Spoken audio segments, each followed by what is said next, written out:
2011માં હજીરા વિસ્તારમાં 13.60 લાખ રૂપિયાની ચોરીના ગુનામાં સંડોવાયેલો એક આરોપી જે છેલ્લા 14 વર્ષથી ફરાર હતો એને ઝોન 6 એલસીબી પોલીસે ઉત્તર પ્રદેશથી ધરપકડ કર્યો છે. આરોપીની ઓળખ મુમતાઝ ખાન ઉર્ફે મુન્નો ઝરી ખાન તરીકે થઈ છે.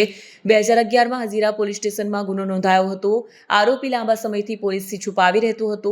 એલસીબી પોલીસે ખાસ ટીમ બનાવી ગુપ્ત માહિતીના મદદથી ઉત્તર પ્રદેશમાં આરોપીને ટ્રેક કરી ધરપકડ કરી હતી. આરોપીને સુરત લાવીને કોર્ટ સમક્ષ પ્રદર્શિત કરવામાં આવ્યો હતો. અત્રેના હજીરા પોલીસ સ્ટેશનના પાર્ટ એના ગુના નંબર 11/2011 કે જે આઈપીસી કલમ 407, 120B અને 114 મુજબ ચોરીનો ગુનો હતો અને જેમાં 13,07,000નો મુદ્દામાલ ચોરી ગયેલ હતો. આ ગુનો 30/4/2011 એટલે કે આજથી લગભગ 14 વર્ષ અગાઉ નોંધાયેલ હતો અને આ ગુનાના આરોપી જેનું નામ મુમતાઝ ખાન ઉર્ફે મુન્નો ઝરી ખાન છે કે જેની ઉંમર 46 વર્ષ છે અને જે મૂળે અમેઠી ઉત્તર પ્રદેશનો રહેવાસી છે, તે આ ગુનામાં પાછલા 14 વર્ષથી નાસ્તો ફરતો હતો, ફરાર હતો. આ આરોપીને ગત રોજ અત્રેની ઝોન 6 એલસીબી ટીમે તેના વતનથી ઝડપી પાડીને સરાહનીય કામગીરી કરેલ છે.